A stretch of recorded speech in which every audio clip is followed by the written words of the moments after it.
Dr. Jeffrey Rutstein is a clinical psychologist and expert in the treatment of trauma. This audio is from a Sounds True video excerpt from his Navigating Anxiety program. Makes us feel very alone, isolated, different, less than. That's one of the things that also makes anxiety so hard to bear,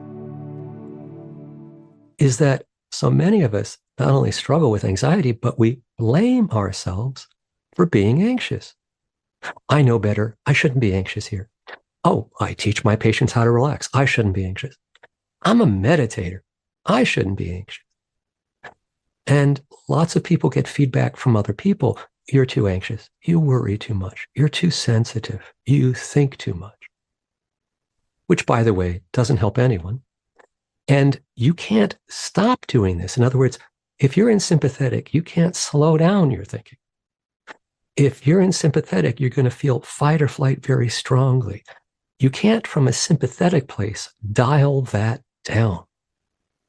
But what you can do is understand that you're hijacked into sympathetic, into a flight response, and that by shifting your attention in the ways that we described and we're going to continue to experiment with, lets you shift towards ventral.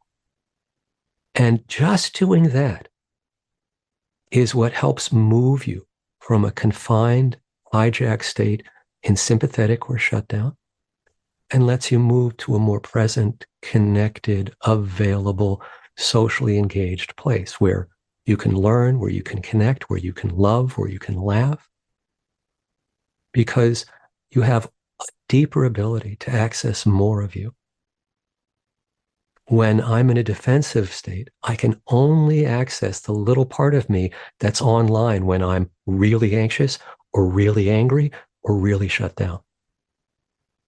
Anxiety is totally normal. It's necessary for us to be able to survive and live. What polyvagal theory points out is that health is determined more from a flexible nervous system versus an inflexible nervous system. A rigid or inflexible autonomic nervous system, autonomic here refers to the part of the nervous system that controls our involuntary actions like breath, respiration, blood pressure, hunger, body heat, and also defensive states. That's what our autonomic nervous system is in charge of. And a rigid one has these particular impacts on the body.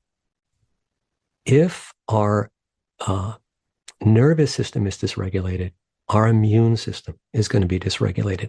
So there's impaired immune functioning and a higher chance for inflammatory diseases. Often there are digestive problems, respiratory problems, chronic fatigue, depression, anxiety, social isolation, and loneliness. Does this feel familiar to anyone here who's felt this, right? This is part of the human experience. And this is what happens when our nervous system has become less flexible and more rigid. Benefits of a flexible autonomic nervous system include reduced inflammation, a better control and balance of immune response, lower risk of stroke, heart disease, diabetes, emotional regulation, not being so all over the place or labile or explosive, an increased capacity for friendship and connection, and I would add intimacy. We really can't access intimacy when we're either in sympathetic or shut down. We only can access emotional intimacy when we are in ventral.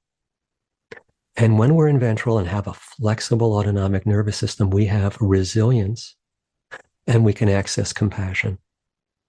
Again, if I'm frightened, if I'm terrified, I don't have much space to have sincere compassion.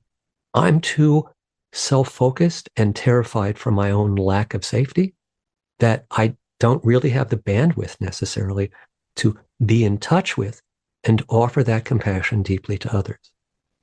So going back to trauma for a minute, trauma induces a chronic tendency for nervous system dysregulation, meaning that your nervous system is going to tend to be rigid versus flexible, and it's going to prefer and spend most of its time in either sympathetic or shutdown, or bouncing between the two. And it's helpful to understand, right, that number one, anxiety isn't your fault. It's not. And that either there's genetic precedent for having your anxiety system turned on so sensitively, or there has been experiences in your life that have upregulated the anxiety response that has made it more intense and more often turned on. Like trauma experiences will do that, or heavy experiences of loss. Any kind of trauma can impact our nervous system this way, whether it's in our past or in our present. And so this blaming of ourselves actually gets in the way of working with our own state of anxiety. Because then we not only have some anxiety, but we have some fight energy. Now we're having fight energy against ourselves. What's wrong with me? Why am I so stupid? Why can't I learn this? God Almighty, I'm the slowest person on earth. And so now I'm anxious and angry. This material in an excerpt from a longer podcast or video. Follow link in description to learn more.